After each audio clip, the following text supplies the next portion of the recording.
This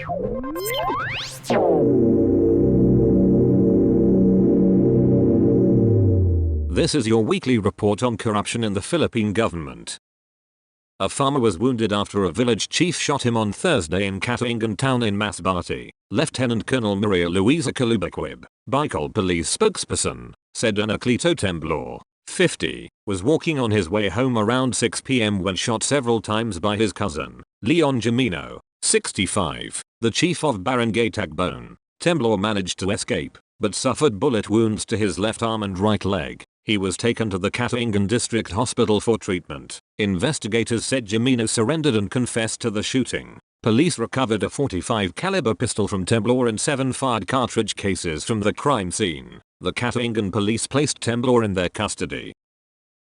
Police and military authorities are investigating a fatal shooting by a cop of a soldier in Piquet Town on Thursday night. Major Maxim Peralta, town police chief, said Friday Senior Sergeant Chris Paul Baldo shot dead Corporal Roy DeGamo of the Army's 6th Infantry Division following a mix-up. The policeman, Sergeant Baldo, assigned with the Midsayat police force, voluntarily surrendered to the Piquet police office with his firearm. Peralta said, an initial investigation showed that Baldo's mother informed him that a suspicious man was seen sitting in front of the family-owned variety store in Barangay Poblacion, Piquet around 6:30 p.m. Thursday. The mother asked the man what he was doing there when the store was already closed. Peralta said, the mother was frightened when the man did not respond, but instead showed his pistol. The mother informed his son about the man. Baldo, after being informed by his mother about the suspicious-looking person, allegedly tried to talk to DeGamo, 32, but the soldier pulled his gun, prompting the off-duty police officer to open fire. Peralta said Baldo has been off-duty for days following a recent kidney transplant. Witnesses believe DeGamo was to be under the influence of liquor, the police official said. Police have launched a manhunt against unidentified gunmen who shot dead a former mayoral aspirant in Datuodan Sinsuat in Maguindanao province, while emerging from a Friday prayer at a mosque. Mayor Lester Sinsuat of Datuodan Sinsuat ordered the local police to hunt down the suspects and bring justice to his fallen uncle, Datu Jamil Q. Sinsuat. My family together with all the constituents of Datuodan Sinsuat town strongly condemn the brutal killing of my uncle, the mayor said in a statement. This cruel and cowardly act should hold no place in our society and community, he added. Datu Jamil, former village chairperson of Barangay Dalacan in the municipality, was shot by the attackers at around 12:30 p.m. outside the mosque in the village. He was pronounced dead on arrival at the Datuodan Sinsuat District Hospital. The victim was also the official mayoral candidate of the United Bangsamoro Justice Party of the Moro Islamic Liberation Front in the municipality during the May polls this year, but lost to his nephew. A former police officer was arrested in a drug-by-bust operation in Bato, Camarines Sur on Friday. Police Colonel Julius Cesar Domingo, Camarines Sur police chief, said in a report that Rochelle Mata, 41, was arrested in Barangay San Rafael at around 1:50 p.m. after she sold 5 grams of shabu worth 15,000 pesos to an undercover agent. During the body search, authorities also recovered a coin purse containing sachets of shabu. Domingo said they recovered a total of 8 grams of shabu worth around 88,000 pesos from the suspect who was included in the illegal drugs watch list. Lieutenant Maria Alda Baldonado, deputy chief of the Bato police, said in a phone interview Saturday that Mata was dismissed from the service in 2021. The PNP filed an administrative case against the suspect in 2019 after failing a random drug test. Mata was recruited as a police officer in 2008 and previously assigned in Maguero.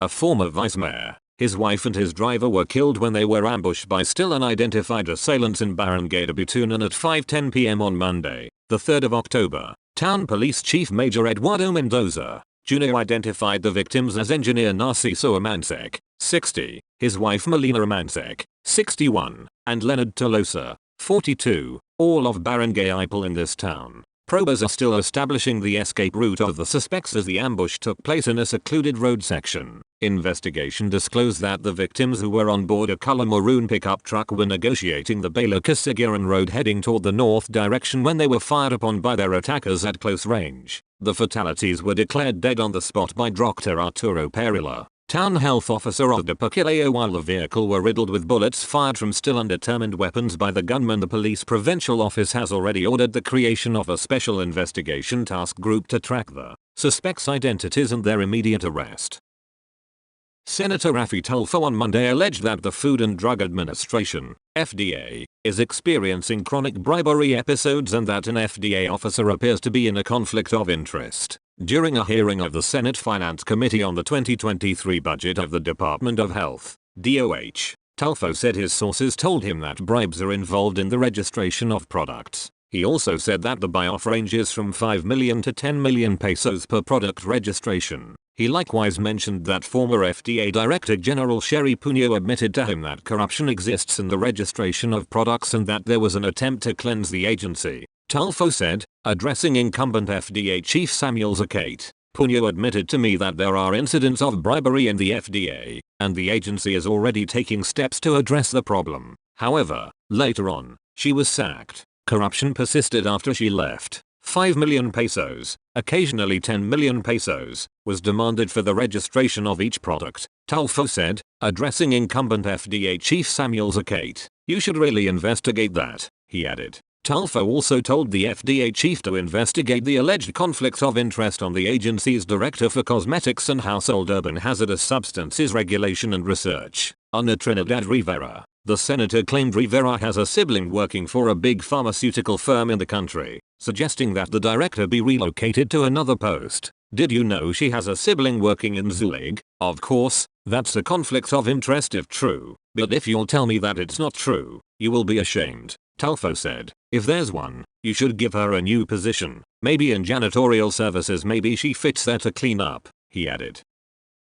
10 police station commanders in Cebu province were called out due to their poor performance in the campaign against illegal drugs, illegal gambling, and other anti-criminality campaigns. Police Lieutenant Colonel Mark Gifter Sukalit, Deputy Provincial Director for Operations of the Cebu Police Provincial Office, CPPO, divulged this during a media forum on Tuesday morning, the 4th of October, 2022. Sukalit said this comes after a conference with all the police station chiefs held on Monday, the 3rd of October. Sukalit, however, did not disclose what police stations were called out, but he assures the public these stations were already given a timeline to improve based on the matrix that CPPO is following. He begged off from digging into the specifics. We directed them what the plans, programs, activities are, way forward to really improve their deficiencies. It's good to note that they have their respective programs. We will see, Sukalit said. If ever these station chiefs won't be able to do better, they might risk being relieved from their respective posts, Sukalit said.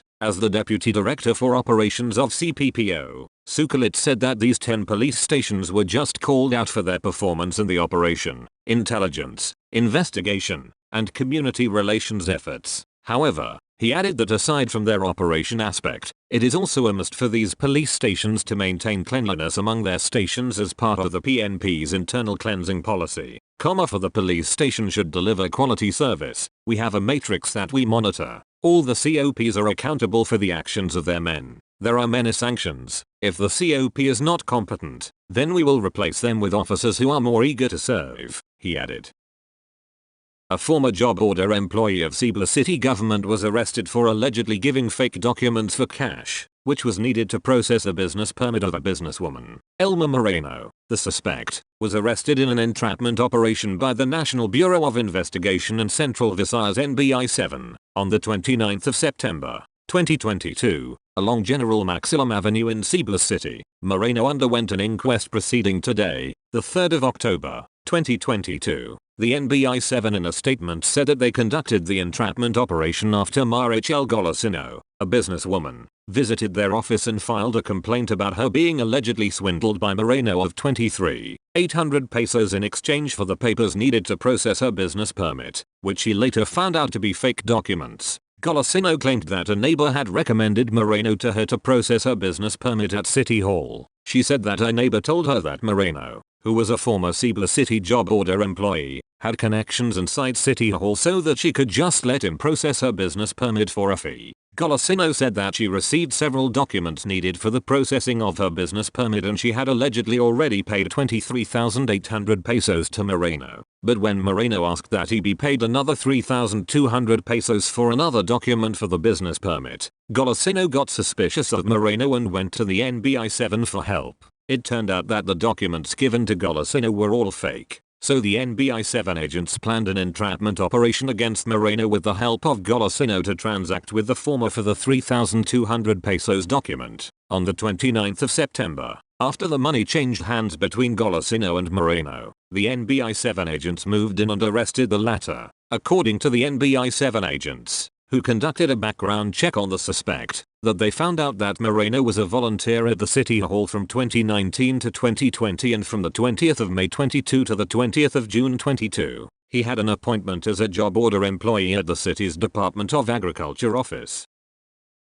The Sandigan Bayan has convicted former Mayor Charita Montano Chan of Babatangan Town in letter of graft for the irregular issuance of a permit for cockfighting operation in 2008. Chan was sentenced to an indeterminate penalty of 6 to 10 years imprisonment with perpetual disqualification from holding public office and loss of retirement or gratuity benefits under the law. Her conviction for violation of Section 3(e) of Republic Act No. 3019, the Anti-Graft and Corrupt Practices Act, in relation to Section 4 of Presidential Decree No. 1802, the law that created the Gamma Fowl Commission, and Section 6(h) of Ordinance No. 191 of Babatangan Town, Cockfighting Code of Babatangan, stemmed from the issuance of Mayor's Permit No. 0330/2009 to Nicomed C. Ald on the 28th of August, 2008. The prosecution said Chan no longer had authority from the Sangguniang Bayan of Babatangan to do so, since Resolution No. 225307, which authorized her to issue the permit, was repealed by the town's legislative body on the 3rd of September, 2008 via Resolution No. 241208. It said the repeal was enacted because Ald failed to comply with the requirements provided for under Municipal Ordinance No. 191, since the permit was issued without the concurrent authority of the Sangguniang Bayan as required both under Presidential Decree No. 1802 and Ordinance No. 191. The prosecution said Chan had given unwarranted benefits and advantage or preference to Ald. The chief of the police regional office in Davao region has ordered the relief of 2 police officers effective Wednesday for their involvement in a recent robbery in General Santos City. Chief Master Sergeant Renant Medina of the Foot Patrol and Bike Unit, and Master Sergeant Christopher Irario, were both assigned to the Bunolan police station before their relief. They are implicated in an October 3 robbery in Barangay San Jose, General Santos City. In a statement, Brigadier General Benjamin Silo Jr. said he immediately ordered the relief of both cops, including their immediate supervisors and commanders. Administrative cases against the duo have also been readied while they are on automatic leave of absence. We would not tolerate any personnel engaging in any acts of lawlessness or crimes. Hence, everyone could expect a fair and honest investigation, Silo said. Medina and Herrero along with their civilian cohorts Edwin Salvador, 40, and Winston Jaonco, 30 entered the house of businesswoman Jackie Fielding on Monday night. While leaving the victim's residence, personnel from the General Santos Police flagged down the vehicle of the perpetrators and recovered the 165,000 pesos cash and other personal belongings of Fielding from the group.